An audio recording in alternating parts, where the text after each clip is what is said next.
El Piamonte, que etimológicamente significa la tierra a los pies de los montes, muestra constantemente la dualidad entre las cumbres alpinas y los románticos lagos que las reflejan. Entre los profundos valles alpinos y la gran llanura padana donde se alza Turín. Dualidad sin contradicciones, porque rica en influencias, como toda tierra fronteriza. Sin embargo, el Piamonte sirvió de aglutinante y escenario de la unidad italiana.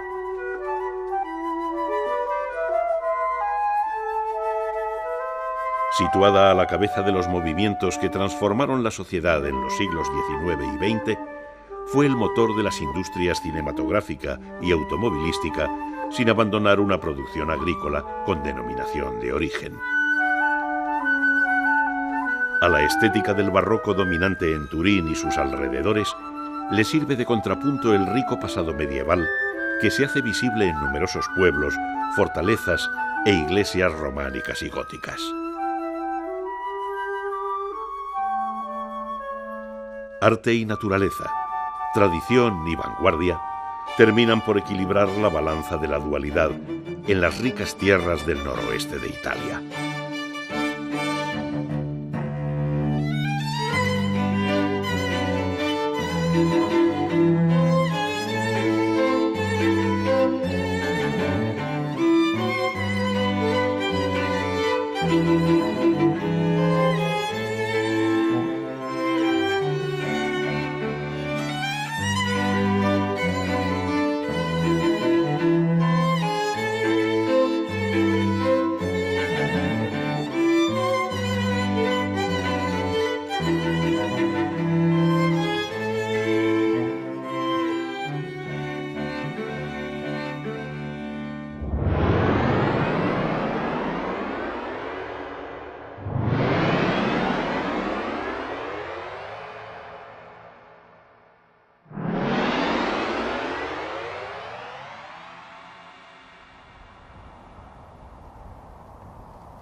La vertiente meridional de los Alpes protege al Lago Mayor, un espejo de agua que, sinuoso, se extiende entre Suiza e Italia hasta desembocar en la geografía de ensueño de las riberas piamontesas.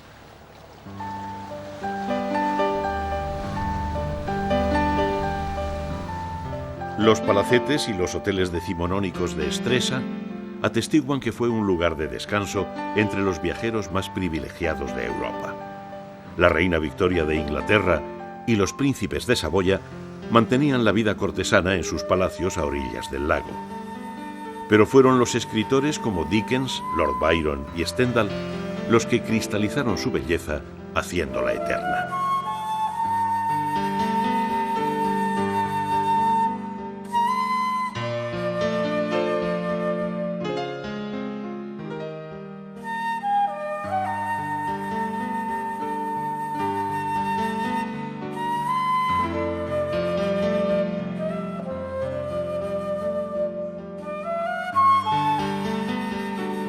Los lujosos hoteles están repletos de anécdotas.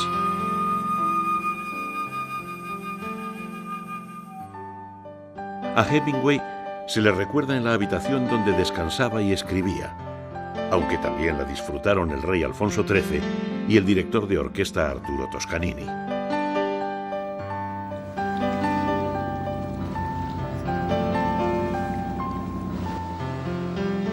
La bonanza del clima y la belleza del lago Verbano, como era nombrado antiguamente, atrajo a sibaritas de todas las épocas.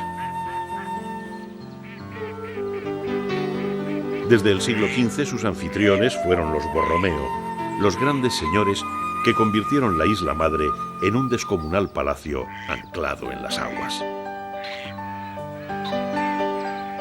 El protagonismo absoluto lo ostenta una escenografía geométrica que llevó a su cima al jardín barroco, alejado de cualquier principio naturalista. Toda la estrategia decorativa del barroco se despliega mediante estatuas y fuentes hasta crear un escenario perfecto para las fiestas y los galanteos. Algunos tan escandalosos como el de Napoleón, con su mujer y una cantante de ópera, amante de turno del Gran Corso. La variedad vegetal se sitúa en 10 terrazas que imitaban los jardines colgantes de Babilonia, aunque la finalidad última de la composición era lograr que desde el agua la isla semejara un barco de piedra, símbolo de la gloria de los Borromeo.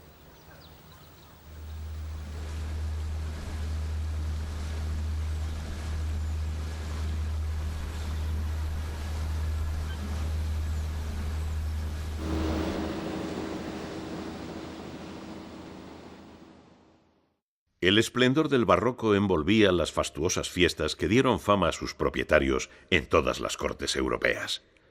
El palacio solo tenía una misión representativa. Incluso la sala principal de invitados estaba situada en la parte más fría para que los huéspedes no se quedaran mucho tiempo. Napoleón pudo comprobarlo. Las salas, como la de Luca Giordano, dedicada al rapto de Europa, el triunfo de París y el de Galatea, responden a un ambicioso programa iconográfico. Al emparentar con Margarita de Médicis, los Borromeo lograron hacer olvidar su ausencia de cuna noble. La familia se había hecho inmensamente rica con el control del transporte de personas y mercancías entre los territorios a ambos lados de los Alpes, pero no pertenecía a la nobleza.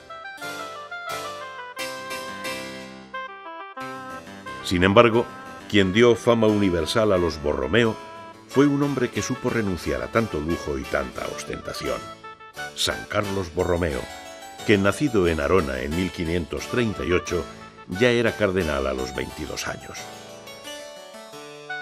Subió a los altares por su entrega a los necesitados, de manera muy especial durante la peste que asoló Milán.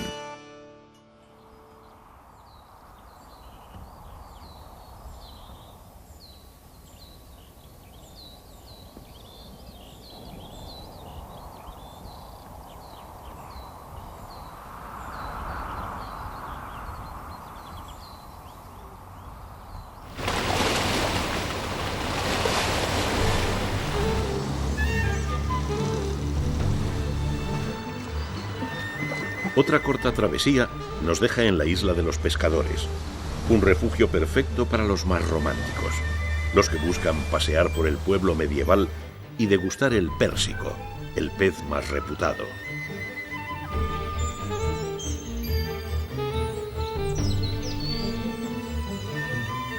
La isla madre, la mayor del archipiélago Borromeo, era para Gustavo Flaubert un paraíso intenso. Su vergel está considerado como el pionero de los jardines de aclimatación. Siguiendo las pautas naturalistas del estilo inglés, los botánicos han creado una obra maestra del arte más cambiante, cuyas pinceladas son las 2000 especies vegetales, algunas tan raras como un ciprés de Kashmir.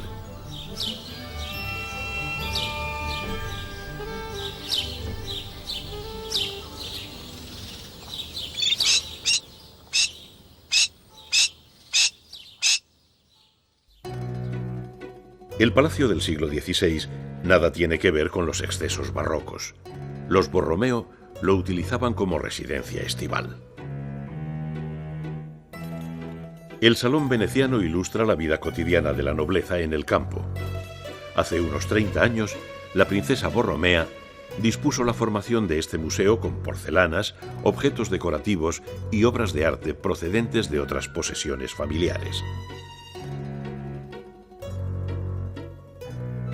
La colección de muñecas muestra una serie de ejemplares provenientes de Francia y Alemania desde hace más de 200 años.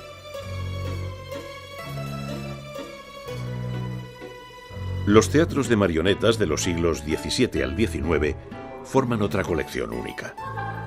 Protagonizaban buena parte del ocio de niños y mayores en las residencias estivales.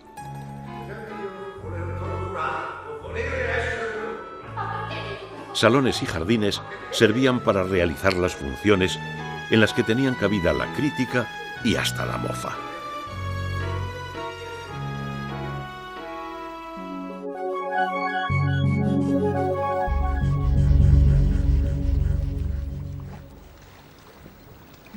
El monte Mottarone separa las aguas del lago Mayor de las del lago de Horta. Las grandes villas, y sus fabulosos jardines históricos llegan hasta este pequeño lago subalpino que se mantiene ajeno a cualquier tipo de artificio.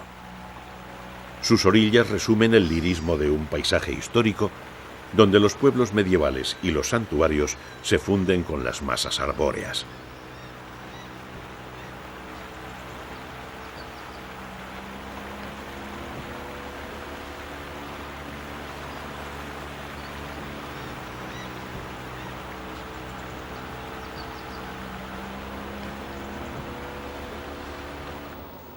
En Horta San Julio, las cubiertas de lascas de piedra local definen la arquitectura popular de la zona. Sus estrechas calles conducen a la Plaza Motta, donde la vida ciudadana se desarrolla entre palacios medievales y renacentistas.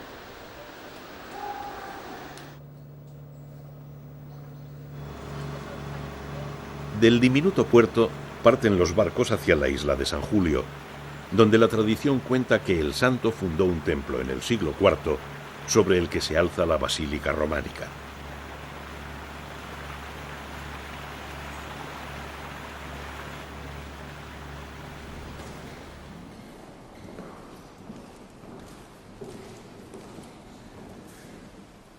Un hálito de misticismo envuelve al púlpito de mármol negro del siglo XII y a las pinturas al fresco de la Natividad realizadas a finales del siglo XV por la escuela de Gaudencio Ferrari, que dejó sus mejores obras en esta zona subalpina de gran riqueza espiritual.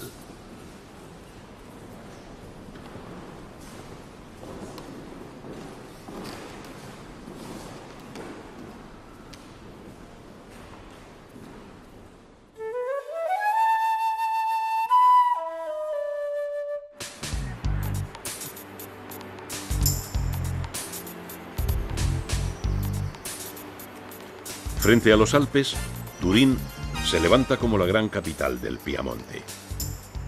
Sus cúpulas y torres parecen competir con el Monviso y las lejanas cumbres del Gran Paraíso y del Mont Blanc. Un emplazamiento tan admirado que Jean-Jacques Rousseau lo definía como el más bello cuadro que el ojo humano pudiera contemplar, y que Le Corbusier consideraba la ubicación natural más hermosa que existe. A las aguas del Po le debe a partes iguales la belleza y la riqueza. El río avanza como el gran eje que articula la ciudad, convertida sus orillas en espacios para el ocio activo.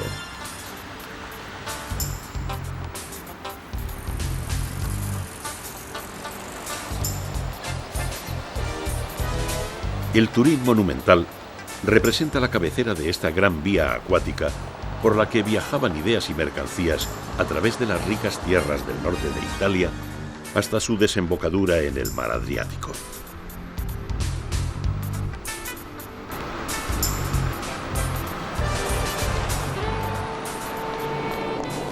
La densidad urbana que se descubre en Turín es hija de numerosas herencias. De su pasado romano heredó el trazado endamero de las calles de su barrio antiguo. De la dinastía de los Saboya, el ser la gran ciudad del barroco y la primera capital de la Italia unificada, y de su población el convertirse en el motor industrial de Italia. Entre las fachadas deslumbrantes y los ricos interiores, Turín ofrece un nivel intermedio, semi-exterior, formado por 18 kilómetros de soportales que dejan adivinar la calidad de una vida íntima y confortable. Soportales que, como herederos directos de los pórticos del Foro Romano, están repletos de comercios y de sempiternos paseantes.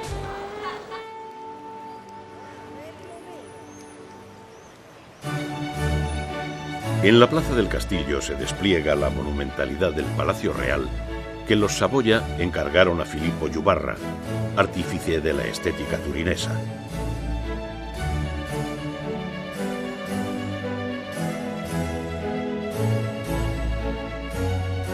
La escalera principal resulta un prodigio de fastuosidad y elegancia.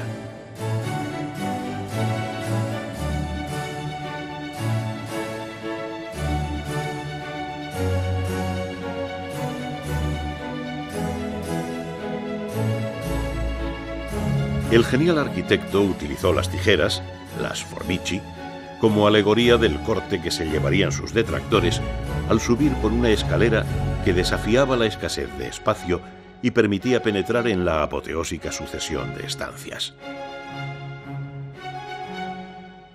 La sala dedicada al trono recuerda a Víctor Amadeo II, que al ser proclamado rey de Sicilia en 1713, convierte el palacio ducal en real. Desde entonces, la dinastía de los Saboya se rodeó de los mejores artistas y arquitectos para crear la gran ciudad barroca que reflejara la grandiosidad de sus reyes y el auge económico.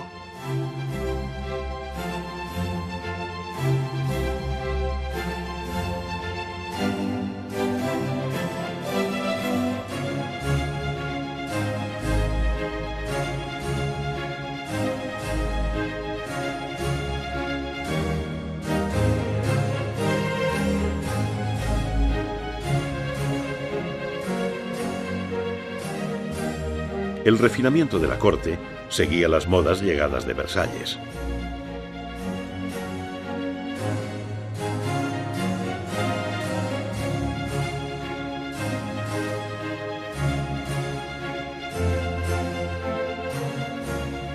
La política matrimonial llevó a los Saboya a emparentar con las cortes europeas.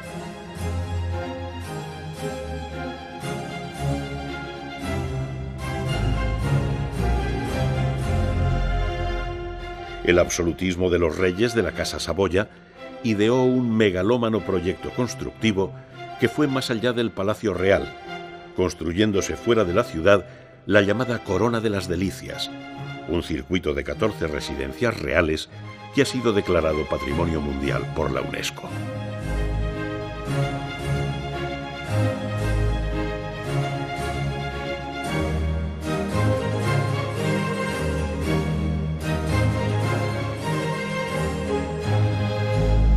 La Puerta Negra, que indica el luto por la muerte de Cristo, servía de acceso a la capilla que los monarcas mandaron construir entre el Palacio Real y la Catedral para custodiar la Sábana Santa. Un incendio dejó maltrecha la joya del arquitecto Guarini y la urna del Santo Sudario se instaló en la catedral. Los fieles se conmueven ante la fotografía de la Sindone, donde se aprecia un rostro que tal vez sea el de Jesucristo. Lo que nadie duda es que fue el sudario de lino de un crucificado en Palestina, cuyas heridas se ajustan a las narradas en las Santas Escrituras, sin encontrarse restos de la descomposición del cadáver. La reliquia llegó a posesión de la Casa de Saboya a mediados del siglo XV y siempre se salvó de manera milagrosa de la destrucción. La iglesia de San Lorenzo, perfectamente integrada en el conjunto unitario del Palacio Real, está considerada la mejor obra sacra del barroco turinés. La cúpula deja penetrar la luz que se extiende por el templo de planta octogonal diseñada por Guarino Guarini.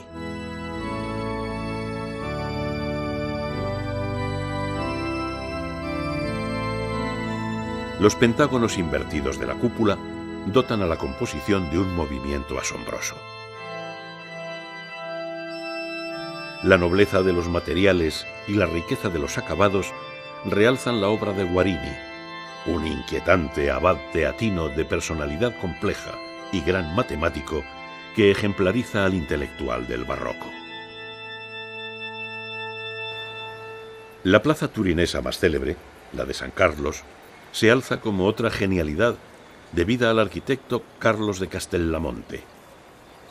La estatua ecuestre de Manuel Filiberto ocupa justo el centro de la composición, entre las iglesias gemelas y las fachadas iguales de los palacios.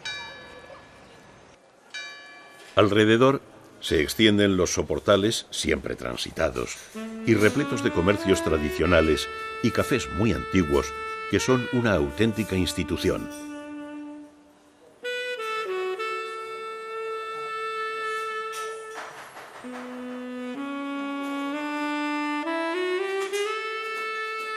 En torno a una taza de café humeante se reunían los políticos e intelectuales desde el siglo XIX hasta la actualidad. desde Alejandro Dumas y Federico Nietzsche a Emilio Salgari, desde César Pavese a Umberto Eco. La Galería Subalpina continúa mostrando la ciudad salón, de escaparates tentadores y confiterías rebosantes de chocolates. Turín fue el mayor centro europeo de producción del chocolate durante todo el siglo XVIII.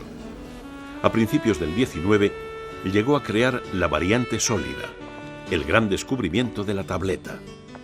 Además, a sus maestros chocolateros se les ocurrió mezclar el chocolate con el azúcar y la crema de avellanas para dar lugar a la crema gianduja, antecedente de la nocilla, sin olvidar al bombón gianduiotto turinés y a las 1001 tartas.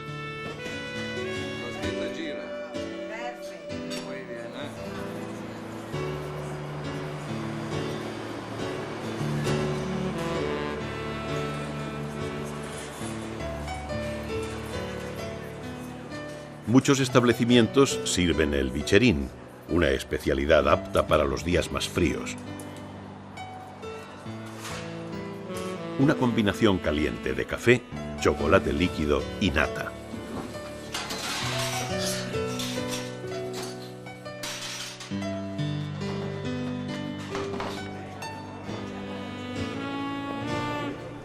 El saber vivir de los turineses les llevó a inventar el vermut, convirtiéndose en adeptos de este vino que resulta imprescindible a la hora del aperitivo en el Piamonte y en medio mundo.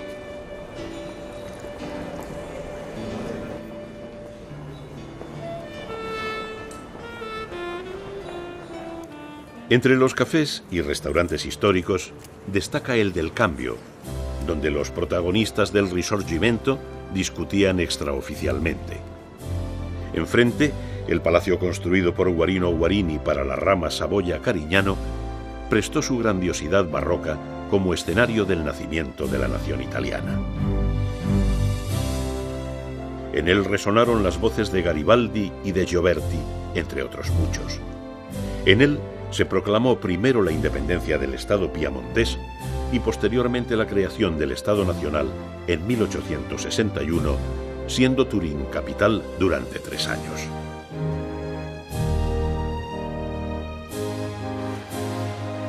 La estatua ecuestre está dedicada a Carlos Alberto, que tuvo que abdicar a favor de Víctor Manuel II, el rey de la Italia unificada.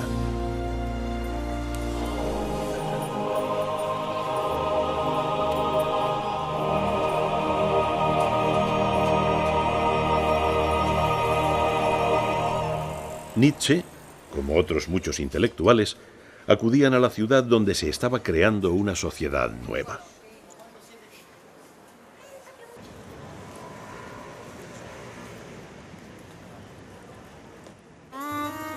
Ernesto Schiaparelli nos da la bienvenida a su museo egipcio, instalado en otro palacio del maestro Guarino Guarini. Durante el siglo XIX, el auge económico corrió paralelo al desarrollo científico y a la realización de numerosas misiones arqueológicas a Egipto.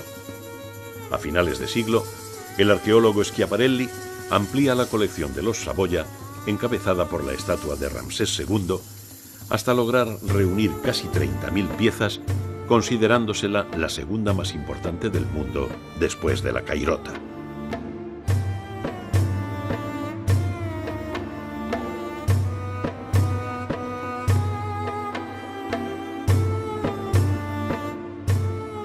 Entre las piezas más importantes están los sarcófagos y el ajuar de la tumba del matrimonio Ka y Mirit del 1350 a.C.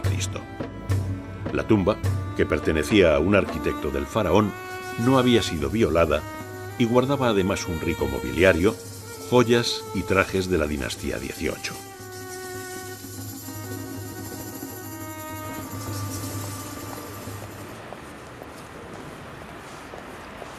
Al pasear por el casco histórico se suceden los palacios. El de la familia Pozo de la Cisterna está unido a la historia de España al ser la casa natal de doña María Victoria, esposa de Amadeo I de Saboya, duque de Aosta y rey de España del 1870 al 73. Una reina que pese a su juventud y su breve reinado, dejó un buen recuerdo en el pueblo madrileño.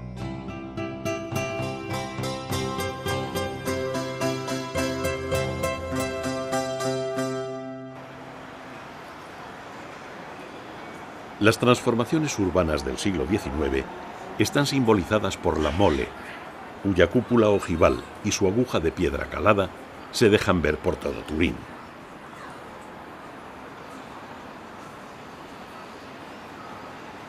El edificio respondía a un ansia de progreso.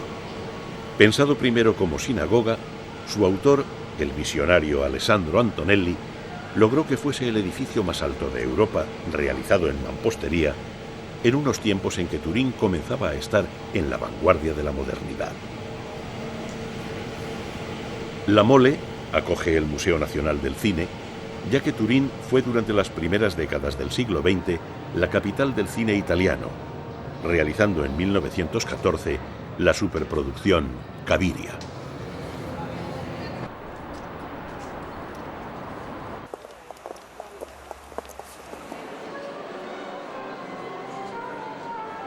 La escena turinesa también se renovaba. El Teatro Regio fue testigo de los éxitos del adorado Verdi, cuya música tuvo tanta importancia para la creación de una conciencia nacional.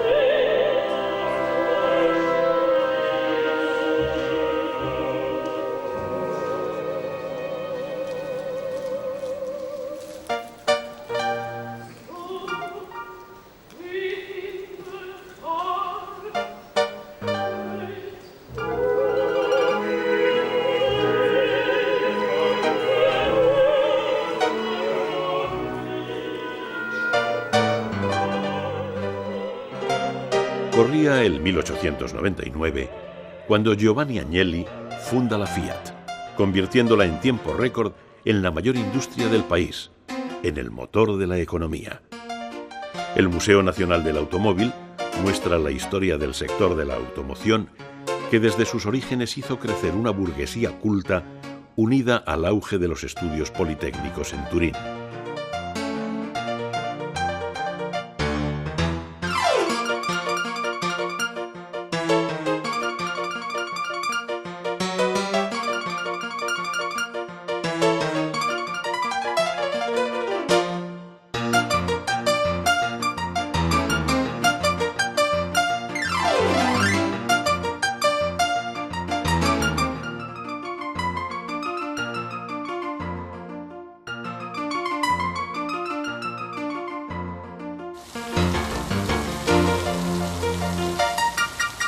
Con la construcción en los años 30 del siglo pasado del Lingotto, la fábrica Fiat pasó a ser la mayor de Europa. Incluso se consideró a Turín como la Company Town italiana. Toda la ciudad giraba en torno a la compañía.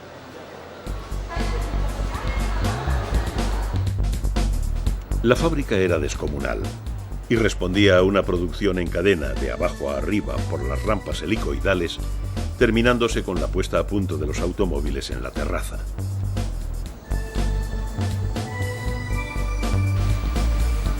Superada la crisis de los años 70, Turín ha perdido población, ha diversificado sus industrias y ha apoyado al sector terciario, dando un marcado protagonismo al turismo. La Fiat se ha adaptado a las necesidades actuales y el Lingotto, remodelado por el arquitecto Renzo Piano, se ha transformado en un centro multifuncional.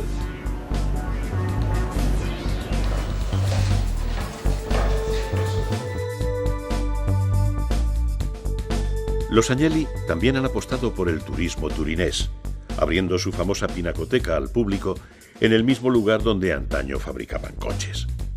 Se muestran 25 obras maestras de Canaletto, Renoir, Matisse, Picasso y el famoso Desnudo tumbado de Modigliani.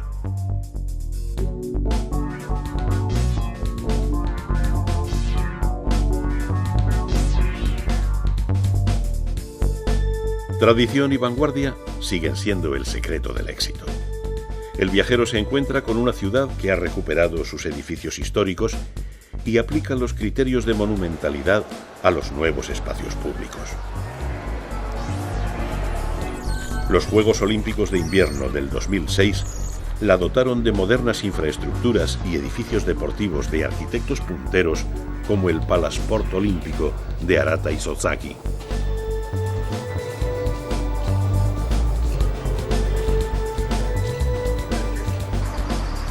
Incluso los Jardines del Valentino se suman a un nuevo proyecto de transformación de Turín mediante un parque fluvial de 12 millones de metros cuadrados que recupera las orillas del Po y sus afluentes y conecta las zonas verdes ya existentes hasta alcanzar una longitud de 74 kilómetros.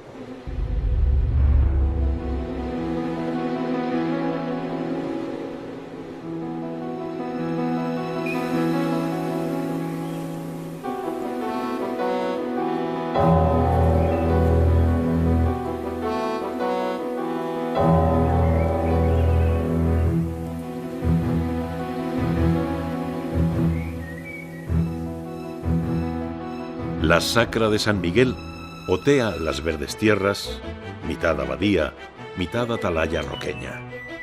Casi un sueño para los viajeros que desde Francia, hace más de 1000 años, cruzaban los Alpes por el valle de Susa y recorrían la vía Francígena que les conducía a Roma. Las construcciones románicas se funden con otras posteriores, pero ya en el siglo XI existía una magnífica biblioteca. Umberto Eco la describe al comienzo de su novela El nombre de la rosa. Desde tiempos remotos, la Sacra de San Miguel representa la cultura y la espiritualidad del Piamonte.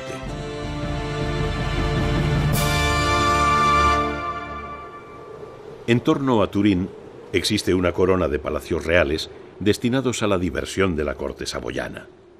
El de Rivoli nunca fue terminado, aunque intervino el genial Yubarra.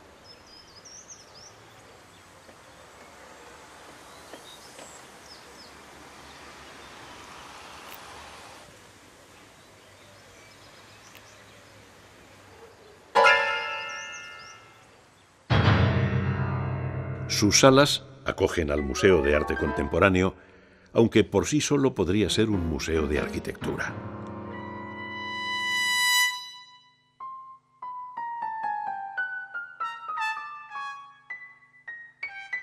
El palacio formaba parte de un proyecto urbanístico descomunal.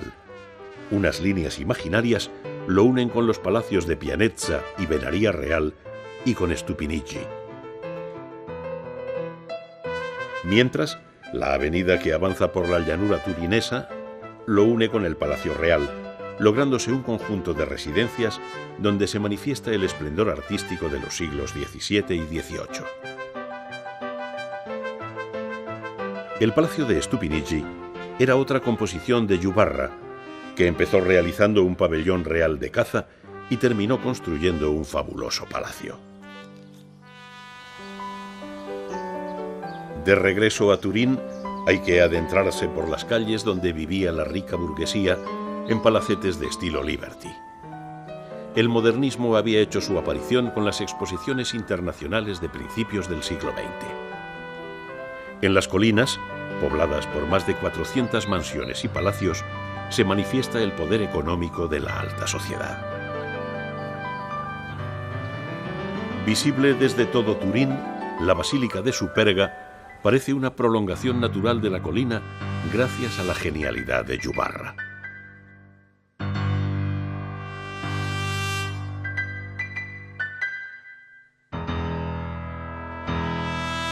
En la cripta se encuentran las sepulturas de reyes y príncipes de la dinastía de los Saboya. Una placa dedicada a la reina de España, María Victoria del Pozo de la Cisterna, fue pagada por las lavanderas de Madrid, agradecidas a la reina que intentó hacerle su trabajo menos duro.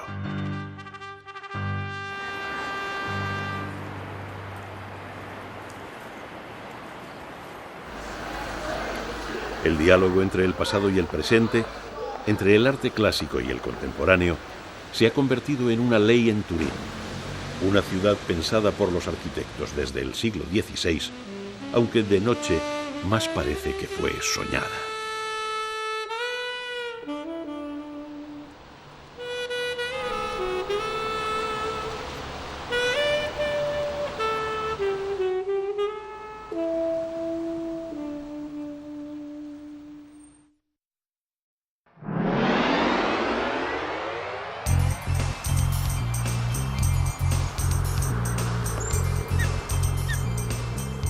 El Monviso, el Gran Paradiso y el Monte Rosa dibujan la silueta del planeta blanco, donde a finales del siglo XIX nació el esquí italiano.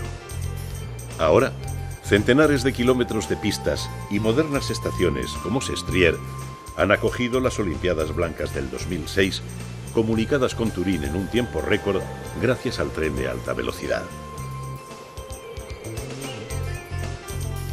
Un laberinto de profundos valles, repletos de tradiciones, penetran los Alpes. En sus cabeceras, el planeta blanco ha sido colonizado por la alta tecnología, permitiendo un esquí continuo, como sucede en la Vía Láctea, que posee 211 pistas pertenecientes a 6 estaciones. En la Valsesia, la rica vegetación de su zona prealpina va ascendiendo hasta la cabecera del valle, donde se practican los deportes de invierno. A medio camino, Varallo, la capital del valle, aparece dividida en 2 niveles, el alto dedicado a Dios mediante el Sacromonte y el bajo a los hombres, con su arquitectura popular de balcones, arcadas, fuentes, corredores, patios y negocios propios del centro comercial de la Valsesia.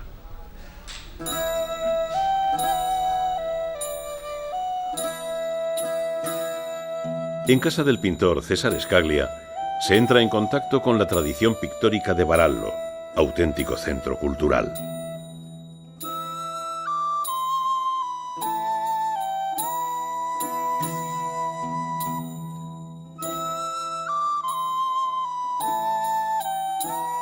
Desde el siglo XV hasta nuestros días, numerosos artistas locales alcanzaron la fama, fundándose una renombrada escuela local.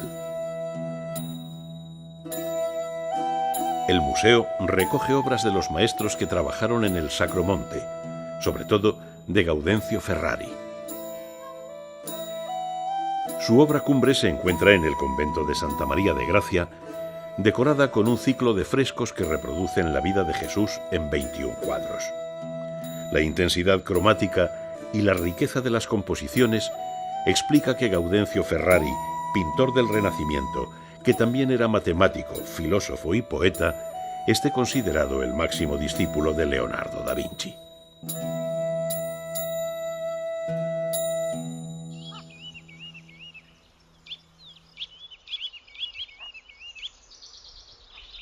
Arriba, el Sacromonte fue erigido en 1491 y está considerado el más antiguo de los que se levantan en torno a los caminos de la espiritualidad, que seguían los peregrinos al pie de los Alpes.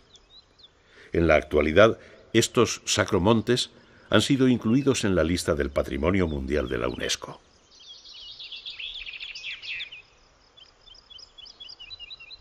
La Contrarreforma amplió el Sacromonte de Varallo mediante una serie de capillas que acogían los episodios que tuvieron lugar en Jerusalén. Más de 800 estatuas de madera y barro cocido reproducen los episodios bíblicos, desde Adán y Eva hasta la resurrección de Jesús.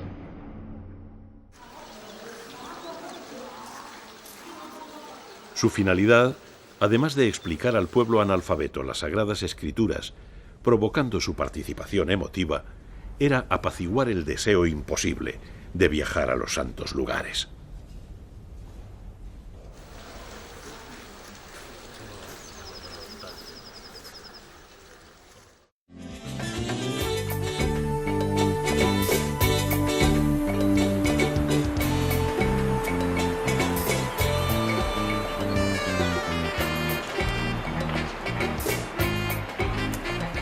El oriente piamontés tiene en Novara un centro gastronómico y comercial vital, estratégicamente situado junto a la Lombardía.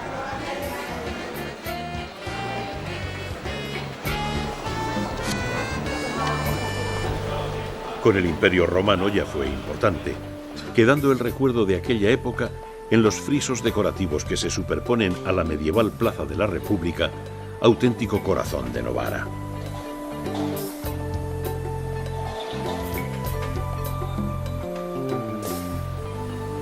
La catedral, levantada en estilo neoclásico, intenta recrear el esplendor de los antiguos templos romanos, pero a escala gigante.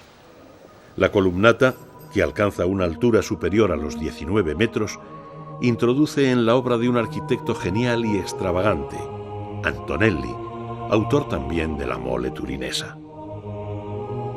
La elevación de la nave y el conjunto de bóvedas y columnas hacen pequeños a los fieles espectadores que se presentan ante un Dios omnipresente.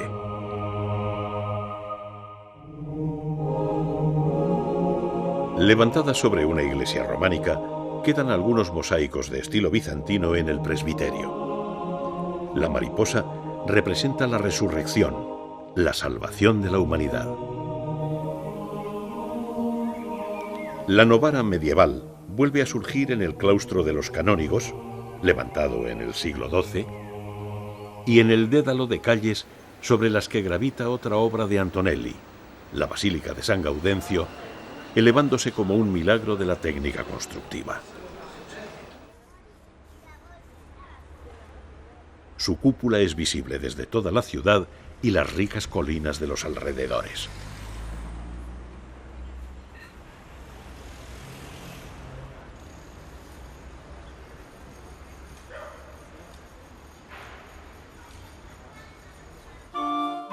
De nuevo, el medioevo aparece ante el visitante en el Broletto, formado por un conjunto de edificios cívicos que albergan diferentes museos. Conocido como Palacio Bellini, en la actualidad es la sede de la Banca Popular de Novara.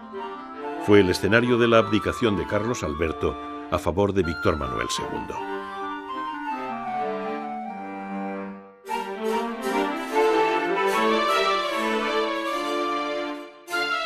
Las salas rococós acogen obras de arte tan curiosas como los corales sicilianos del siglo XVII. Las placas octogonales alcanzan la maestría en un material que era un goce dado por Dios a los hombres.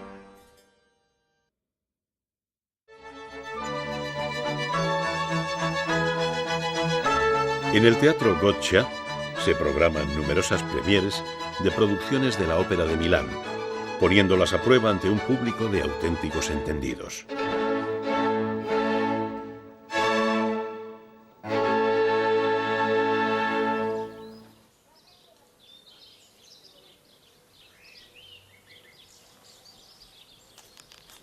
Todo el Piamonte está surcado por rutas gastronómicas, pero de manera muy especial en el Monferrato y las Langhe, las tierras de castillos y de suaves colinas que se extienden al sur de la llanura del Po.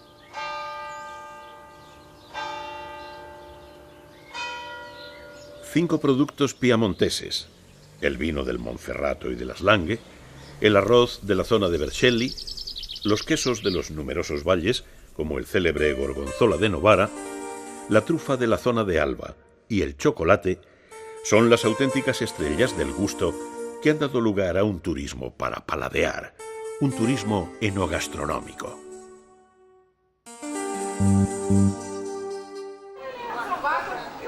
Casale de Monferrato nació en torno al castillo de los Paleologhi, convirtiéndose en el siglo XV en la capital del marquesado, hecho que llenó sus calles de palacios. La riqueza también se plasma en la catedral dedicada a San Evasio, obra maestra del románico de estilo padano. Intramuros aparece un rarísimo y descomunal ejemplo de nártex, el vestíbulo de la basílica paleocristiana y del románico más antiguo, dedicado a los peregrinos que se inclinaban ante la columna donde fue martirizado San Evasio, dicen que para oír brotar su sangre.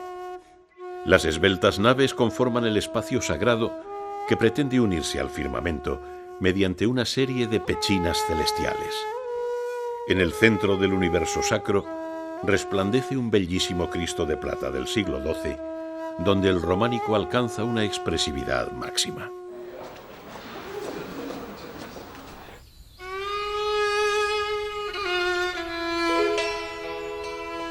La importancia comercial de Casale de Monferrato atrajo a una importante comunidad judía.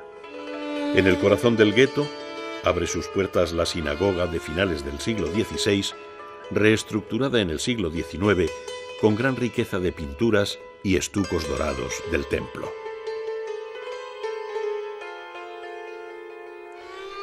En la parte superior se abre la zona dedicada a las mujeres.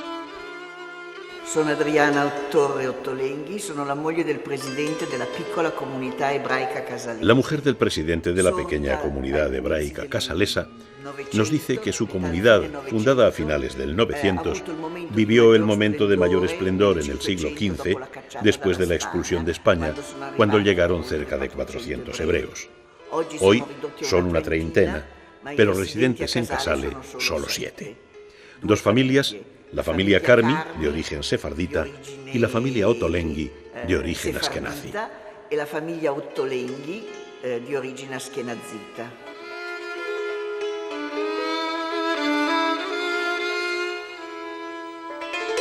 La sinagoga acoge el Museo de Arte e Historia Antigua Hebraica, que guarda una serie de objetos sagrados de los siglos XVII y XVIII.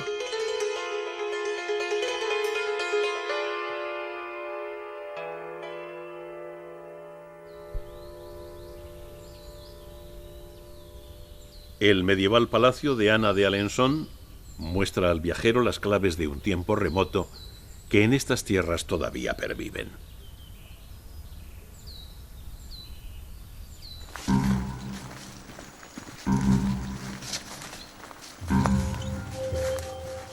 Los buscadores de trufas y sus perros adiestrados se internan en los bosques de encinas, sauces y chopos de las provincias de Cuneo y Asti en busca de la trufa blanca, el tartufo, un hongo que vive bajo tierra y alcanza precios desorbitados en los restaurantes de medio mundo. Un trabajo en conjunto, en el cual el olfato del animal hace el descubrimiento y las hábiles manos de su dueño lo extraen del suelo sin destrozarlo.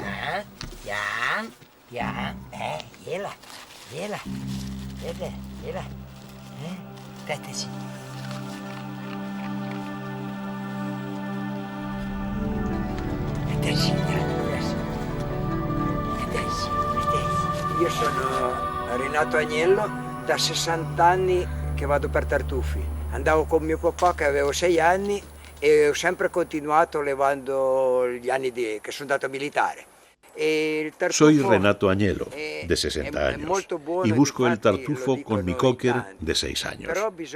El tartufo es muy bueno, pero hay que saberlo apreciar y comer, porque el tartufo blanco no hay más allá. Se puede dar una vuelta para coger el tartufo negro, pero el blanco solo hay en torno a Alba. En Alba tiene lugar el gran mercado del tartufo blanco, que solo se toma crudo y picado para dar sabor a ciertos platos. Escaso, redondo, duro y perfumado, se convierte en el diamante de la tierra. Durante la subasta anual del primer domingo de noviembre, se fijan los precios de venta de referencia. Si el 80% de la producción se vende a Estados Unidos y Japón, en los restaurantes de Alba se puede pagar por la picada 40 euros, precio reducido si se compara con los $400 que llegan a cobrar algunos restaurantes neoyorquinos.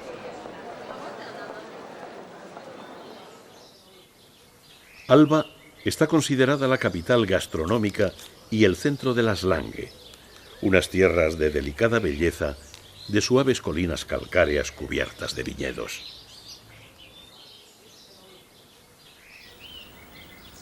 Tanto en las Langue como en el Monferrato, durante el medioevo hubo numerosos feudos que desde sus castillos defendían el mar de viñedos. En el castillo de la Manta se encuentra el Salón Baronal, recubierto de pinturas murales tardogóticas. Representan 8 héroes y 8 heroínas de la antigüedad que aparecen en el poema épico El Caballero Errante, escrito por el marqués de Saluzzo, Tomás III. A su estética depurada unen una preciosa información de los trajes de comienzos del siglo XV de influencia francesa. En el muro opuesto, el autor anónimo desarrolla el tema de la fuente de la eterna juventud, con escenas costumbristas y de contenido erótico al gusto cortesano.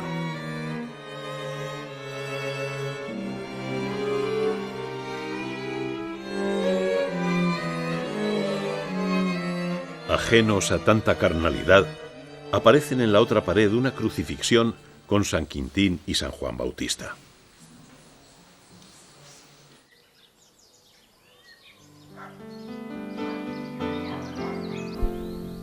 En Fontanafreda abren sus puertas las bodegas reales, donde se cría el Barolo, considerado un vino de reyes.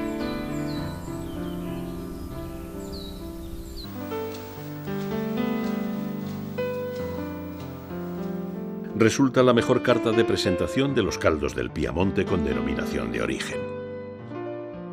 En el siglo XIX ya tenía sus características actuales: color grana intenso, perfume afrutado y de especias, y sabor persistente y estructurado.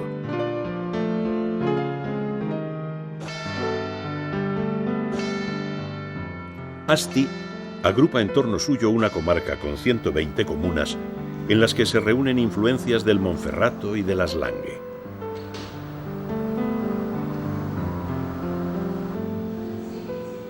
El dramaturgo Víctor Alfieri parece recibir a los viajeros en su ciudad natal.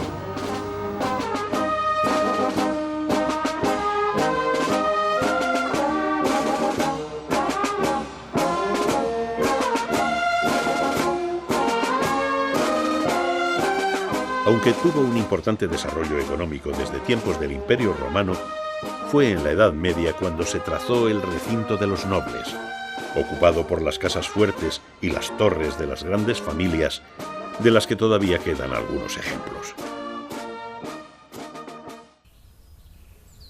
La abadía de Santa María de Bezzolano se levanta al norte de Asti. Obra maestra del románico tardío, la alternancia del ladrillo y la piedra blanca logra un gran efecto visual.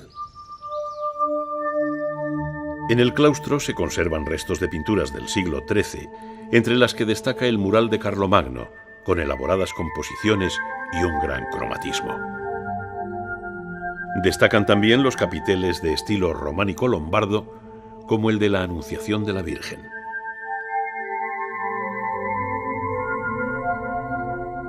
En la iglesia del siglo XII se conserva en el altar mayor un tríptico de terracota. Pero es al friso de los 35 patriarcas al que debe la abadía de Bezzolano el estar considerada como la obra maestra del románico del Piamonte.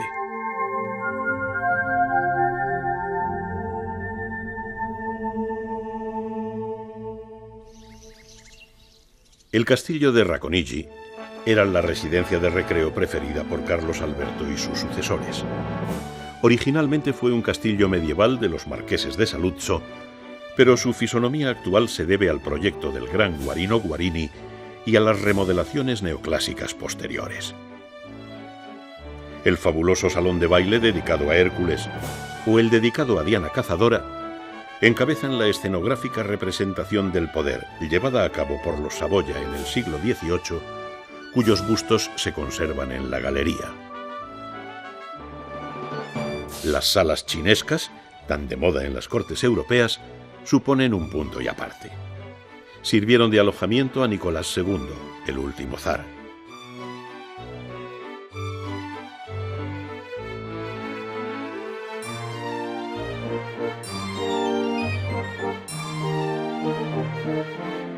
El rey Carlos Alberto confió la decoración de Racconigi al arquitecto Pelagio Palagi, que alcanzó el Olimpo de los diseñadores cortesanos.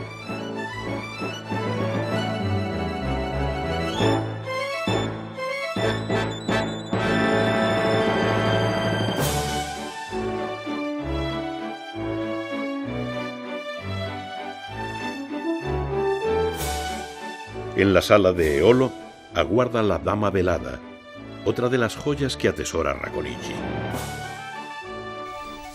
El castillo se encuentra rodeado por un parque histórico de 170 hectáreas que en la actualidad conserva el diseño romántico que Carlos Alberto encargó a Xavier Curten, a principios del XIX.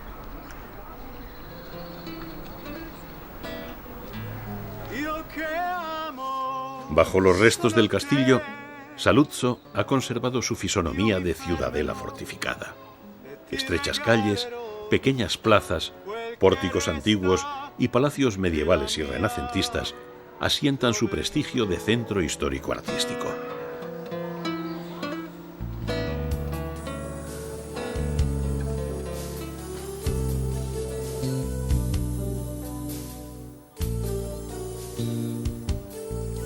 La iglesia gótica de San Juan custodia los frescos del sacrificio de Jesucristo ambientado en una ciudad medieval. Debe su reconocimiento a la capilla sepulcral de los marqueses de Saluzzo, mandada edificar por Ludovico I en estilo gótico borgoñón.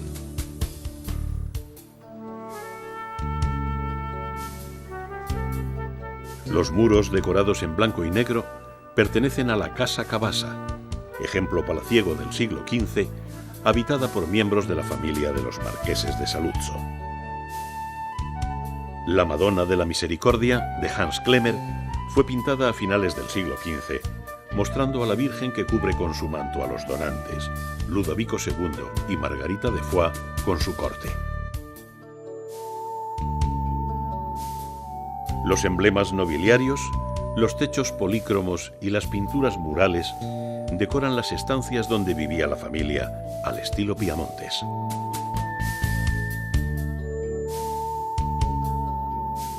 Una sabia combinación de vida placentera, rodeada de obras de arte e inmersa en la grandiosidad de paisajes que evocan tiempos pasados.